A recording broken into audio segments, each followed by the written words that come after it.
ನಮಸ್ಕಾರ.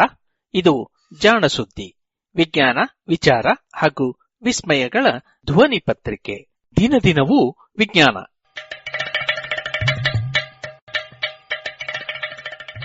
ಸಂಪುಟ 3 ಸಂಚಿಕೆ 350 ಸೆಪ್ಟೆಂಬರ್ 6, 2020 ಭಾನುವಾರದ ಕಥಾ ಸಮಯ.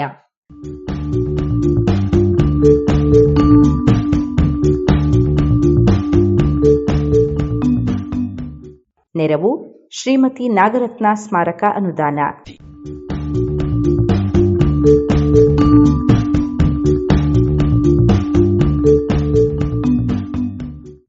ಸುಪ್ರಸಿದ್ಧ ವಿಜ್ಞಾನಿ ಚಾರ್ಲ್ಸ್ ಡಾರ್ವಿನ್ ತನ್ನ ವಿಶ್ವ ಪರ್ಯಟನೆಯ ಸಮಯದಲ್ಲಿ ಕಂಡು ದಾಖಲಿಸಿದ ವೈಜ್ಞಾನಿಕ ಟಿಪ್ಪಣಿಗಳ ಅನುವಾದ.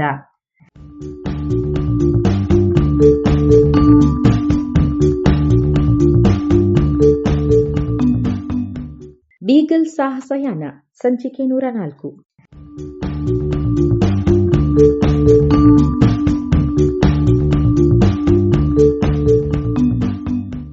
ಫಾನ್ಬುಕ್ ಹೇಳುವ ಪ್ರಕಾರ ಯುರೋಪಿನ ದಕ್ಷಿಣದ ತುತ್ತ ತುದಿಯಲ್ಲಿ ಸಮುದ್ರವನ್ನು ಸೇರುವ ಹಿಮನದಿ ಅಕ್ಷಾಂಶ 67 ಡಿಗ್ರಿಯಲ್ಲಿ ನಾರ್ವೆಯ ಕರಾವಳಿಯಲ್ಲಿದೆ. ಸ್ಯಾನ್ ರಫೇಲಿಗಿಂತಲೂ 20 ಡಿಗ್ರಿ ಅಕ್ಷಾಂಶ ಅಥವಾ 1230 ಮೈಲುಗಳಷ್ಟು ಹೆಚ್ಚು ಧ್ರುವ ಪ್ರದೇಶದ ಕಡೆಗಿರುವ ಹಿಮನದಿ. ದಕ್ಷಿಣ ಅಮೆರಿಕದಲ್ಲಿನ ಈ ಪ್ರದೇಶದಲ್ಲಿ ಹಾಗೂ ಪೇನಾಸ್ ಕೊಲ್ಲಿಯಲ್ಲಿರುವ ಹಿಮನದಿಗಳ ಸ್ಥಾನ ವಿಚಾರಕ್ಕೀಡು ಮಾಡುತ್ತವೆ. ಏಕೆಂದರೆ ಇವು ಒಲಿವಾ, ವೋಲ್ಗ್ಯೂಟಾ ಮತ್ತು ಟೆರೆಬ್ರಾ ಪ್ರಭೇದಗಳು ಕಾಣಸಿಗುವ ಬಂದರಿನಿಂದ ಕೇವಲ 7.5 ಡಿಗ್ರಿ ಅಕ್ಷಾಂಶದಲ್ಲಿ, ಅಂದರೆ ಕೇವಲ 450 ಮೈಲು ದೂರದಲ್ಲಿ ತೆಂಗಿನಂತಹ ಸಸ್ಯಗಳು ಬೆಳೆಯುವ ಪ್ರದೇಶದಿಂದ ಕೇವಲ 9 ಡಿಗ್ರಿಗೂ ಕಡಿಮೆ ದೂರದಲ್ಲಿ ಚಿರತೆಗಳು ಮತ್ತು ಪ್ಯೂಮಾಗಳು ಓಡಾಡುವ ಬಯಲಿನಿಂದ ಕೇವಲ 4.5 ಡಿಗ್ರಿ ಅಂತರದಲ್ಲಿ ಮರವಾಸಿ ಬಿದಿರು ಹುಲ್ಲುಗಳು ಬೆಳೆಯುವ ಪ್ರದೇಶದಿಂದ ಕೇವಲ 2.5 ಡಿಗ್ರಿ ದೂರವಿರುವ ಪ್ರದೇಶದಲ್ಲಿ ಆರ್ಕಿಡ್ ಪ್ರಭೇದಗಳು ಕಾಣಸಿಗುವ ಪ್ರದೇಶದ 2 ಡಿಗ್ರಿ ದೂರಕ್ಕೆ ಮತ್ತು ಜರಿ ಮರಗಳಿರುವಂತಹ ಪ್ರದೇಶದಿಂದ ಕೇವಲ 1 ಡಿಗ್ರಿ ದೂರದಲ್ಲಿ ಇವು ಸಮುದ್ರವನ್ನು ಸೇರುತ್ತವೆ. ಈ ಅಂಶಗಳು ಭೂವಿಜ್ಞಾನದ ದೃಷ್ಟಿಯಿಂದ ಹಾಗೂ ಇಲ್ಲಿನ ಕಲ್ಲುಬಂಡೆಗಳು ತೇಲಿ ಬಂದ ಕಾಲದಲ್ಲಿ ಉತ್ತರ ಅರ್ಧಗೋಳದಲ್ಲಿದ್ದ ಹವಾಮಾನವನ್ನು ಅರ್ಥ ಮಾಡಿಕೊಳ್ಳುವ ದೃಷ್ಟಿಯಿಂದ ಬಲು ಸ್ವಾರಸ್ಯಕರ. ಟೇರಾ ಡೆಲ್ ಫ್ಯೂಗೋದ ಪೂರ್ವ ಭಾಗದಲ್ಲಿ ಸ್ಯಾಂಟಾಕ್ರೂಸಿನ ಎತ್ತರದ ಮೈದಾನಗಳಲ್ಲಿ ಹಾಗೂ ಚಿಲೋ ದ್ವೀಪದಲ್ಲಿರುವ ಬಂಡೆಗಳ ಸ್ಥಾನ ಮತ್ತು ಮೂಲದ ಬಗ್ಗೆ ಸರಳವಾಗಿ ವಿವರಿಸುವ ಹಿಮಬಂಡೆಗಳು ಅವನ್ನು ಹೊತ್ತು ತಂದಿರಬಹುದು ಎಂಬ ವಾದದ ಬಗ್ಗೆ ನಾನು ಇಲ್ಲಿ ಇನ್ನೂ ವಿವರಿಸಬೇಕಿಲ್ಲ. ಟೇರಾ ಡೆಲ್ ಫ್ಯೂಗೋದಲ್ಲಿ ಈ ಬಂಡೆಗಳಲ್ಲಿ ಹೆಚ್ಚಿನವು ಈಗ ನೆಲ ಎತ್ತರವಾಗಿದ್ದರಿಂದ ಒಣಗಿರುವ ಹಳೆಯ ಸಮುದ್ರದ ನೀರೋಣಿಗಳ 2 ಬದಿಗಳಲ್ಲಿವೆ. ಇವುಗಳೊಟ್ಟಿಗೆ ಸಾಕಷ್ಟು ಮಣ್ಣು ಮರಳು ಇದೆ. ಇವು ಪದರಗಳಾಗಿ ನಿಕ್ಷೇಪಗೊಂಡಿಲ್ಲ. ದುಂಡಗಿನದೂ ವಿವಿಧ ಆಕಾರಗಳದ್ದೂ ಗಾತ್ರಗಳದ್ದೂ ಇವೆ. ತೀರಕ್ಕೆ ಬಂದು ಬಡಿದ ದೊಡ್ಡ ಮಂಜುಗಡ್ಡೆಗಳು ಸಮುದ್ರ ತಳದಿಂದ ಮೇಲೆತ್ತಿ ಹಾಕಿದ್ದರಿಂದಲೋ ಅಥವಾ ಅವುಗಳ ಜೊತೆಗೇ ಸಾಗಿ ಬಂದಿದ್ದರಿಂದಲೋ ಇಲ್ಲಿಗೆ ಬಂದಿವೆ.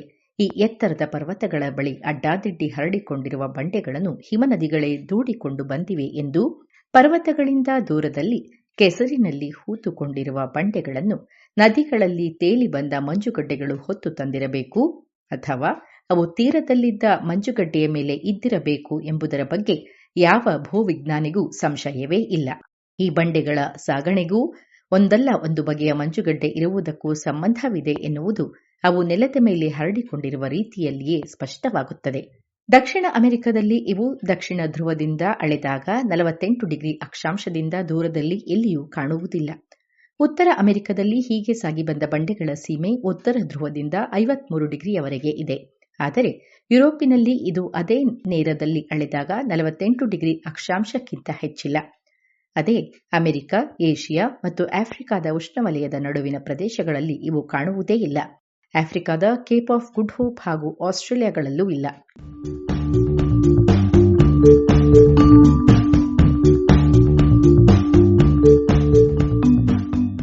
ಅಂಟಾರ್ಕ್ಟಿಕಾ ದ್ವೀಪಗಳ ಹವಾಗುಣ ಹಾಗೂ ಉತ್ಪಾದಕತೆ. ಟೇರಾ ಡೆಲ್ ಫ್ಯೂಗೋ ಮತ್ತು ಅದರ ದಕ್ಷಿಣಕ್ಕಿರುವ ಕರಾವಳಿಯ ಕೆಟ್ಟ ಪರಿಸ್ಥಿತಿಗೆ ಹೋಲಿಸಿದರೆ ದಕ್ಷಿಣ ಹಾಗೂ ವಾಯುವ್ಯ ಅಮೆರಿಕದಲ್ಲಿರುವ ದ್ವೀಪಗಳ ಪರಿಸ್ಥಿತಿ ನಿಜಕ್ಕೂ ಅಚ್ಚರಿಗೊಳಿಸುವಂತಿದೆ.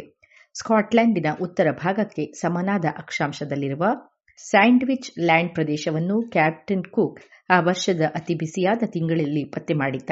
ಅದು ಹಲವು ಪ್ಯಾದಮ್ಮುಗಳಷ್ಟು ಆಳದವರೆಗೂ ಹಿಮದಿಂದ ತುಂಬಿತ್ತು ಎಂದು ಬರೆದಿದ್ದಾನೆ. ಜೊತೆಗೆ ಅಲ್ಲಿ ಯಾವುದೇ ಸಸ್ಯವೂ ಇದ್ದ ಹಾಗೆ ಕಾಣಲಿಲ್ಲ. ಯಾರ್ಕ್ಷೈರಿಗೆ ಸಮಾನಾಂತರವಾಗಿರುವ ಅಕ್ಷಾಂಶದಲ್ಲಿರುವ 96 ಮೈಲಿ ಉದ್ದ 10 ಮೈಲಿ ಅಗಲದ ಜಾರ್ಜಿಯಾ ದ್ವೀಪದಲ್ಲಿ ಬೇಸಿಗೆಯ ಉತ್ಕಟತೆಯಲ್ಲಿಯೂ ಒಂದು ರೀತಿ ಸಂಪೂರ್ಣವಾಗಿ ಹಿಮ ಕವಿದಿರುತ್ತದೆ. ಅಲ್ಲಿ ಕೇವಲ ಒಂದಿಷ್ಟು ಪಾಚಿ, ಸ್ವಲ್ಪ ಹುಲ್ಲು ಹಾಗೂ ಕಾಡು ಸೊಂಪಷ್ಟೇ ಇದೆ. ಅಲ್ಲಿ ಆಂಥಸ್ ಕೋರೆಂಡೇರಾ ಎನ್ನುವ ಒಂದೇ ಒಂದು ನೆಲಹಕ್ಕಿ ಇದೆ. ಅದೇ ಧ್ರುವ ಪ್ರದೇಶಕ್ಕೆ ಇನ್ನೂ 10 ಡಿಗ್ರಿ ಹತ್ತಿರವಿರುವ ಐಸ್ಲ್ಯಾಂಡಿನಲ್ಲಿ ಮೆಕೆಂಜಿಯ ಪ್ರಕಾರ 15 ಹಕ್ಕಿಗಳಿವೆಯಂತೆ. ನಾರ್ವೆಯ ಮಧ್ಯಭಾಗದ ಅಕ್ಷಾಂಶಕ್ಕೆ ಸಮಾನಾಂತರವಾಗಿರುವ ದಕ್ಷಿಣ ಶೇಟ್ಲ್ಯಾಂಡ್ ದ್ವೀಪಗಳಲ್ಲಿ ಕೆಲವು ಕಲ್ಲು ಹೂಗಳು, ಪಾಚಿ ಮತ್ತು ಸ್ವಲ್ಪ ಹುಲ್ಲಷ್ಟೇ ಇದೆ. ಲೆಫ್ಟಿನೆಂಟ್ ಕೆಂಡಾಲ್ ತಾನು ಲಂಗರು ಹಾಕಿದ ಕೊಲ್ಲಿಯಲ್ಲಿನ ನೀರು ನಮ್ಮಲ್ಲಿ ಸೆಪ್ಟೆಂಬರ್ 8ನೇ ತಾರೀಖಿಗೆ ಸಮಾನವಾದ ದಿನದಲ್ಲಿ ಹೆಪ್ಪುಗಟ್ಟಲು ಆರಂಭಿಸಿದ್ದನ್ನು ಕಂಡಿದ್ದ. ಇಲ್ಲಿನ ಮಣ್ಣು ಮಂಜುಗಡ್ಡೆ ಮತ್ತು ಜ್ವಾಲಾಮುಖಿಗಳ ಬೂದಿಯ ಪದರಗಳಿಂದ ಆಗಿದೆ.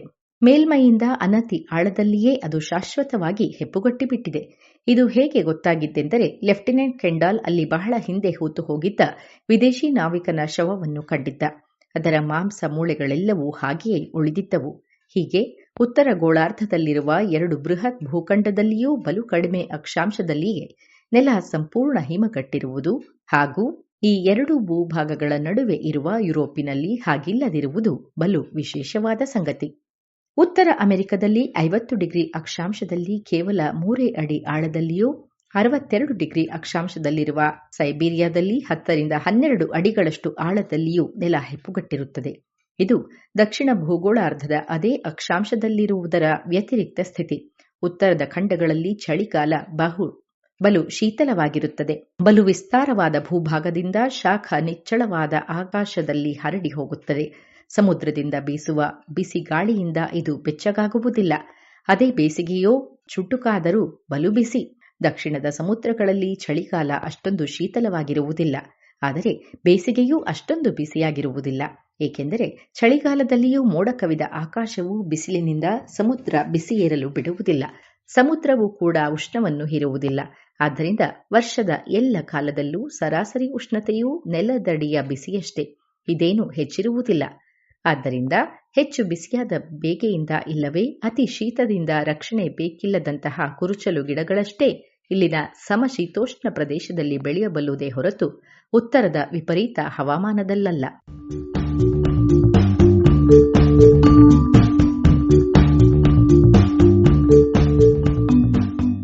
ಆ ನಾವಿಕನ ಕೊಳೆಯದ ದೇಹವಿದ್ದ ದಕ್ಷಿಣ ಅಕ್ಷಾಂಶ 62 ರಿಂದ 63ಕ್ಕಿರುವ ದಕ್ಷಿಣ ಶೇಟ್ಲ್ಯಾಂಡ್ ದ್ವೀಪಗಳ ಮಂಜಿನಂತಹ ನೆಲದ ಕಥೆ ಸ್ವಾರಸ್ಯಕರವಾಗಿದೆ. ಇದು ಪಾಲಾಸ್ ಸೈಬೀರಿಯಾದಲ್ಲಿ ಶೈತ್ಯಗಟ್ಟಿದ ಘೇಂಡಾಮೃಗದ ಶವವನ್ನು ಪತ್ತೆ ಮಾಡಿದ್ದ 64 ಡಿಗ್ರಿ ಉತ್ತರ ಅಕ್ಷಾಂಶಕ್ಕಿಂತಲೂ ಕಡಿಮೆ ಅಕ್ಷಾಂಶದಲ್ಲಿದೆ. ನಾನು ಈ ಹಿಂದೆ ಒಂದು ಅಧ್ಯಾಯದಲ್ಲಿ ಹೇಳಿರುವ ಹಾಗೆ ಬೃಹತ್ ನಾಗಾಲಿ ಪ್ರಾಣಿಗಳ ಉಳಿವಿಗೆ ಬಲು ಸಮೃದ್ಧಿಯಾದ ಕಾಡಿನಂತಹ ಸಸ್ಯಗಳೇ ಬೇಕು ಎನ್ನುವುದು ಒಂದು ಮಿಥ್ಯೆಯೆಂದರೂ, ಸಮೃದ್ಧವಾದ ಕಾಡುಗಳಿಂದ ಆವೃತವಾದ ಕೇಪ್ ಹಾರ್ನಿನಿಂದ ಕೇವಲ 360 ಮೈಲುಗಳ ದೂರದಲ್ಲಿರುವ ದಕ್ಷಿಣ ಶೇಟ್ಲ್ಯಾಂಡ್ ದ್ವೀಪಗಳ ನೆಲ ಮಂಜುಗಟ್ಟಿರುವುದು ಬಲು ಮುಖ್ಯವೆನಿಸುತ್ತದೆ. ಇಲ್ಲಿನ ಸಸ್ಯರಾಶಿಯನ್ನು ಕಂಡರೆ ಅಸಂಖ್ಯ ನಾಗಾಲಿಗಳನ್ನು ಇದು ಸಾಕಬಹುದಿತ್ತು. ಸೈಬೀರಿಯಾದಲ್ಲಿ ಆನೆಗಳು ಹಾಗೂ ಘೇಂಡಾಮೃಗಗಳ ಶವಗಳು ಪರಿಪೂರ್ಣವಾಗಿ ಹಾಳಾಗದ ಸ್ಥಿತಿಯಲ್ಲಿ ದೊರೆತಿರುವುದು ಭೂವಿಜ್ಞಾನದ ದೃಷ್ಟಿಯಿಂದ ಒಂದು ಅದ್ಭುತವೇ. ಇವುಗಳಿಗೆ ಆಹಾರವು ಅಕ್ಕಪಕ್ಕದಲ್ಲಿರುವ ಯಾವ ಪ್ರದೇಶಗಳಿಂದ ಬಂದಿದೆ ಎಂಬುದನ್ನು ಊಹಿಸುವ ಕಷ್ಟವನ್ನು ಮರೆತರೆ ಈ ಪ್ರಾಣಿಗಳು ಇಲ್ಲಿ ದೊರೆತಿದ್ದು ನನಗೆ ಅಚ್ಚರಿಯ ವಿಷಯವೇನಲ್ಲ. ಪಾಂಪಾಸಿನ ಬಯಲುಗಳಂತೆಯೇ ಸೈಬೀರಿಯಾ ಕೂಡ ಸಮುದ್ರದಡಿಯಲ್ಲಿಯೇ ರೂಪುಗೊಂಡ ಪ್ರದೇಶ. ಇದರೊಳಗೆ ನದಿಗಳು ಇಂತಹ ಜೀವಿಗಳನ್ನು ಹೊತ್ತು ತಂದಿರಬೇಕು. ಏಕೆಂದರೆ ಇಲ್ಲಿ ದೊರೆತಿರುವ ಪ್ರಾಣಿಗಳ ಪಳೆಯುಳಿಕೆಗಳಲ್ಲಿ ಬಹುತೇಕ ಕೇವಲ ಅಸ್ಥಿಪಂಜರಗಳು, ಕೆಲವದರಷ್ಟೇ ಪರಿಪೂರ್ಣ ಶವಗಳು ದೊರೆತಿವೆ. ಅಮೆರಿಕದ ಆರ್ಕ್ಟಿಕ್ ಕರಾವಳಿಯಲ್ಲಿ ಚಳಿಗಾಲದಲ್ಲಿ ಆಳವಿಲ್ಲದ ಕಡೆ ಸಮುದ್ರವೂ ಕೂಡ ಮಂಜುಗಟ್ಟುವುದು ನಮಗೆ ಗೊತ್ತು. ವಸಂತಕಾಲ ಬಂದ ಮೇಲೂ ಇದು ನೆಲದಂತೆ ಬಲು ಬೇಗನೆ ಬಿಸಿಯಾಗುವುದಿಲ್ಲ. ಕೆಲವು ಕಡೆಗಳಲ್ಲಿ ಇನ್ನೂ ಆಳದಲ್ಲಿಯೂ ಸಮುದ್ರ ತಳದಲ್ಲಿರುವ ಮಣ್ಣಿನ ಉಷ್ಣತೆ 2-3 ಅಡಿ ಆಳದಲ್ಲಿಯೂ 32 ಡಿಗ್ರಿಗಿಂತಲೂ ಕಡಿಮೆ ಇರುತ್ತದೆ. ಇನ್ನೂ ಹೆಚ್ಚಿನ ಆಳದಲ್ಲಿ ಕೆಸರು ಮತ್ತು ನೀರಿನ ಉಷ್ಣತೆ ಮಾಂಸವನ್ನು ಕೆಡದಂತೆ ಇಡುವಷ್ಟು ತಣ್ಣಗೆ ಇರುವುದಿಲ್ಲ. ಆದ್ದರಿಂದ ಆರ್ಕ್ಟಿಕ್ ಕರಾವಳಿಯಲ್ಲಿ ಸಮುದ್ರಕ್ಕೆ ತೇಲಿ ಹೋದ ಶವಗಳ ಮೂಳೆಗಳಷ್ಟೇ ಉಳಿದಿರುತ್ತವೆ. ಸೈಬೀರಿಯಾದ ಉತ್ತರದ ತುದಿಯಲ್ಲಿರುವ ಪ್ರದೇಶಗಳಲ್ಲಿ ಮೂಳೆಗಳು ಅಸಂಖ್ಯವಾಗಿ ದೊರೆಯುತ್ತವೆ. ಎಷ್ಟರ ಮಟ್ಟಿಗೆಂದರೆ ಅಲ್ಲಿರುವ ಸಣ್ಣ ಪುಟ್ಟ ದ್ವೀಪಗಳು ಬರೀ ಮೂಳೆಗಳು ಎಂದು ಹೇಳುವಷ್ಟು. ಈ ನಡುಗಡ್ಡೆಗಳು ಪಾಲಾಸನು ಮಂಜುಗಟ್ಟಿದ ಘೇಂಡಾಮೃಗವನ್ನು ಕಂಡ ಸ್ಥಳದಿಂದ 10 ಡಿಗ್ರಿಗಿಂತಲೂ ಕಡಿಮೆ ದೂರದಲ್ಲಿದೆ. ಆದರೆ ಆರ್ಕ್ಟಿಕ್ ಕರಾವಳಿಯಲ್ಲಿ ಪ್ರವಾಹದಲ್ಲಿ ತೇಲಿ ಬಂದು ತೀರದಲ್ಲಿ ಬಿದ್ದಿರುವ ಶವಗಳ ಮೇಲೆ ಆ ಕೂಡಲೇ ಬೇಸಿಗೆಯಲ್ಲಿ ನೀರು ಒಳ ಸೇರದಷ್ಟು ದಪ್ಪನಾಗಿ ಕೆಸರು, ಮಣ್ಣು ಬಂದು ಬಿದ್ದಿದ್ದರೆ ಅವು ಬಲು ಅನಿರ್ದಿಷ್ಟ ಕಾಲ ಕೊಳೆಯದೇ ಇರುವವು. ಹಾಗೆಯೇ ಈ ಸಮುದ್ರ ತಳವು ಮೇಲೆದ್ದು ನೆಲವಾದಲ್ಲಿ ಆ ಹೊದಿಕೆಯು ಬೇಸಿಗೆಯ ಬೇಗೆಯಾಗಲಿ ಸೂರ್ಯನ ಬಿಸಿಲಾಗಲಿ ಹೂತಿರುವ ಶವಗಳನ್ನು ಬೆಚ್ಚಗಾಗಿಸಿ ಹಾಳು ಮಾಡದಂತೆ ತಡೆಯುವುದು.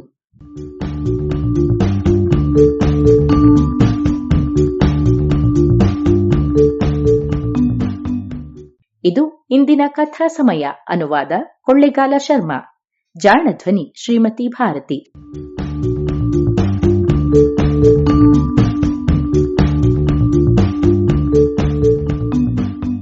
ನೆರವು ಶ್ರೀಮತಿ ನಾಗರತ್ನ ಸ್ಮಾರಕ ಅನುದಾನ.